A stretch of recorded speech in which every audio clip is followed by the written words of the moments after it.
I've got here is a 9-weight outfit that I use for steelhead fishing. It's 9 feet in length and handles one of our weight forward 9 mini tip fly lines, which I have on, which has just 5 feet of sinking. But what I'd like to show you here is how to fish this line and how to be more effective with it. I love to use the mini tip on riffles and pools and tailouts. In the pool fishing in low clear waters, oftentimes steelhead are suspended so they're not on the bottom, and this is where the mini tip comes in perfect because it just sinks down a little bit. But it's quite an easy line to cast. What I like to do here is work out the line, get it out past the rod tip to a point where then you've got a lot of the weight forward section out there. Much easier to cast and easier to load. What I do is I always control my line behind my 2 fingers, pulling it in like this. I'll get the line to a point where I want it, back for a single false cast, and then go forward. The motions that I do here are lift up the line, hesitate, and shoot. One of the things I found that with any fly line, if you always start with your rod tip down low in a tight line, it's much easier to get a better cast. For an example, I'll bring this up like this, bring it back like this, and hesitate and go forward. Now, if you ever have what's called tailing loops, if you ever get those where your fly gets caught in your leader and on your fly line, the very easiest way to remedy that is on your forward stroke, turn your reel out. It's real easy to do. You just have to remember that when you're going forward, you turn it out. Your line will always go straighter, and most all the time it clears, so you never have little knots in your leaders or wind knots, and you make a much better cast. So when I bring this up like this and I'm fishing, if I turn this out like that, see how straight the line will go. It happens every time, and that's the result. It makes it much easier fishing. So just remember, forward, turn the reel out. You've got a better cast. Timing is important on casting also. What I like to do is bring this thing back, hesitate, and then go forward. If you rush your cast sometimes, you can run into problems, and I like to let that line go back in a full belly and then load going forward. Which brings me to the point of shooting line. At that point, if you want a little more distance, you have to have both hands together and work them. This rod, you know, your right hand on the rod, assuming that you're right-handed, and your left hand to do the work with the line. So I hold this line tight. Unless I'm actually working line out, which I open and let the line slide, I hold this line tight to the point of shooting it. When I'm ready now, I'm going to get this airborne. I pull it back and I load and shoot. So what I've done when I'm back here like this and I'm going forward, I'm pulling down with my left hand as I'm going forward, which increases line speed and energy and allows you to shoot the line. So I'll show you again just how that's done. Get your line back up, hold it like this, start working the line, down and shoot. And that's the motion to get this type of weight forward line out there for greater distance. I'm most often asked how to cast the T-series type lines, which is like a T200, T300, T400. What I've got here is just a slightly shorter version of the T-series, and it's called our basic sink. The saltwater series is a little bit longer. This one's a little bit shorter. In casting a T-series line, there's just a few things to remember. One thing is that they're color-coded, and always have where the dark head is and the brighter running line, have that color place right at the end of your rod tip. That's where you want to have. That's your balance of your line. As you can see right now at my rod tip, it's right there. At that point, I have total control of all of the T-series type lines. What you want to do at a point like that is you can either take that line then and roll cast it out and then get a good drift. But if you want more distance and you want to get out and cast and shoot it, again, that's the balance point, and I'll show you right here.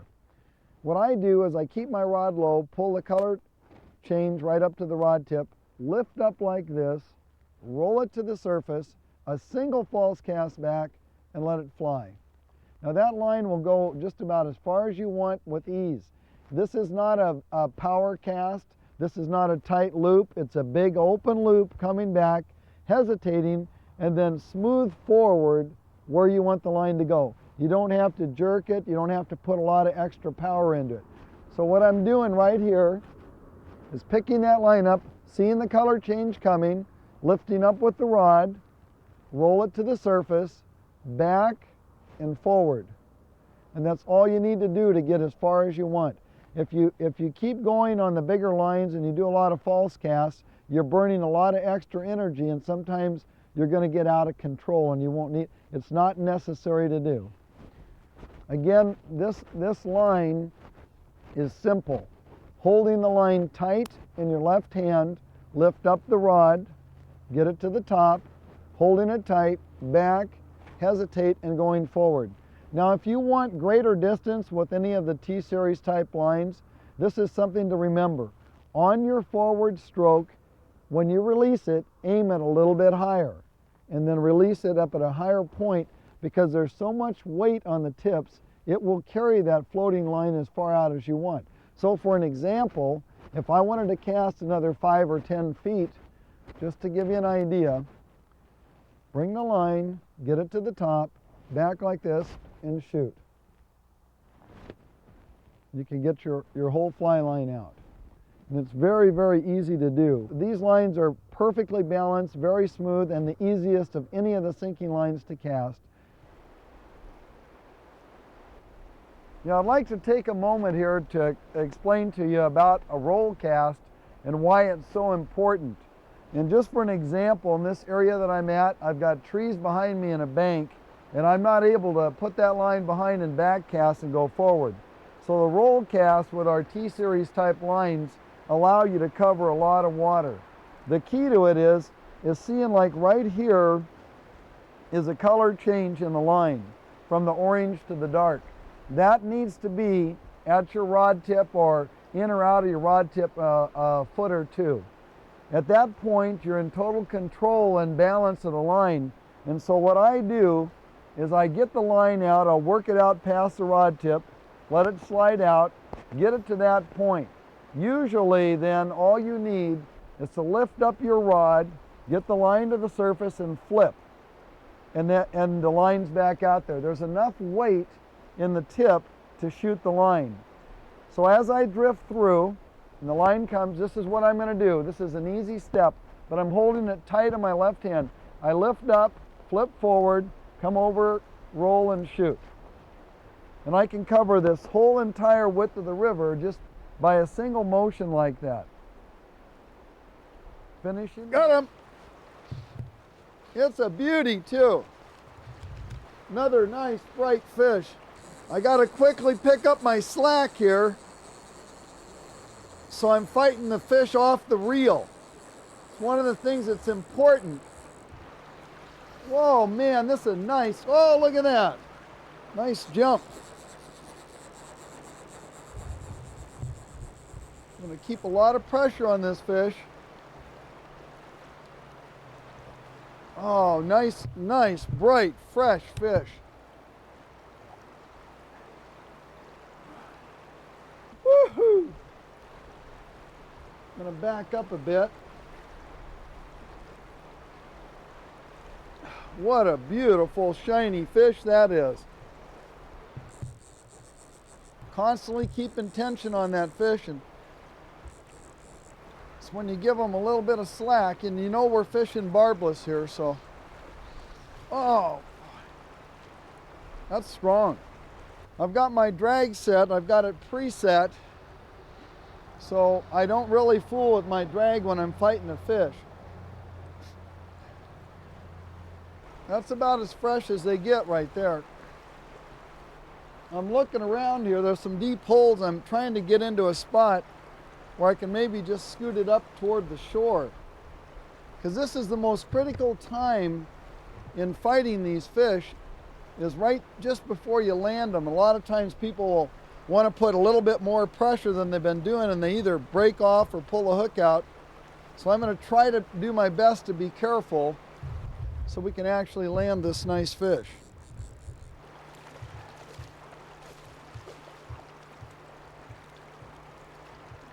Beautiful fish.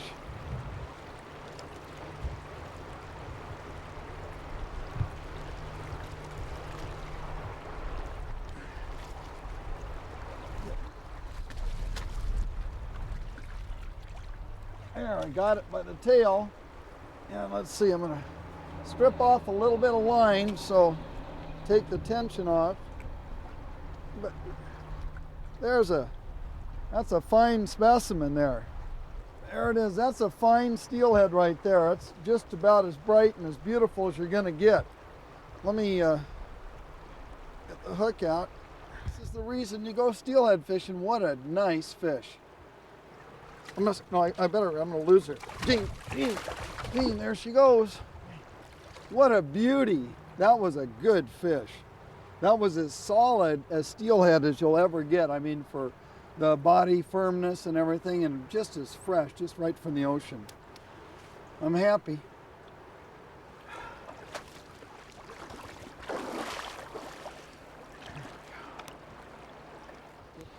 Can't really stress enough to take a piece of water and work it in many different ways.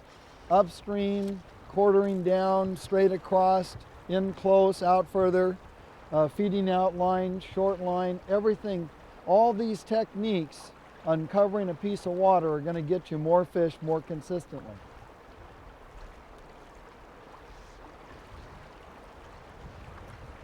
Also, what I've found in steelhead fishing, if you come into a good hole and you start hooking a lot of fish, and then maybe it slows up a little bit, they'll sometimes either shift downstream a little bit, move down, or move upstream.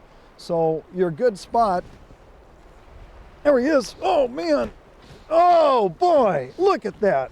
Oh, he's off. He planted me though. That would have been the darkest one. That was a dark buck. But actually one that was quite upset about being hooked. There he is. I think so. I think I got another one. Yes, I do. Another fish. Oh man. Nice. This is good. I gotta get my slack in because I don't want to have loose line laying around. There we go. I haven't seen this one.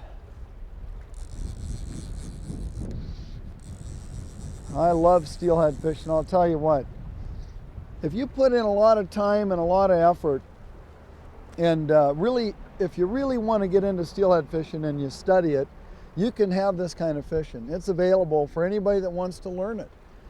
Steelhead are a great, magnificent fish, and I love them. I don't think, if you've ever talked to anybody that's ever caught a steelhead, all you mostly get from them is a great big smile because they're that great of a fish. So next time you're out there fishing for steelhead, whether it be the West Coast or the Great Lakes or anything, concentrate on what you're doing, reading the water, understanding your tackle, your presentation, which is very, very important. And you put it all together and you can have fish like this. I just promise you, you can do it.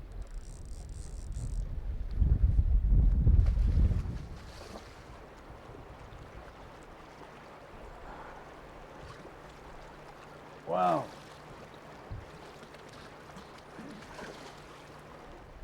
Wonderful fish.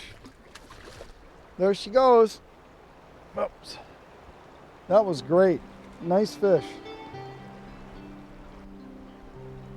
Next time you're ready to go out for steelhead, think of all the things that I've shown you in this video, because all these techniques will help you hook and catch more steelhead on all of your future outings. Good luck to you.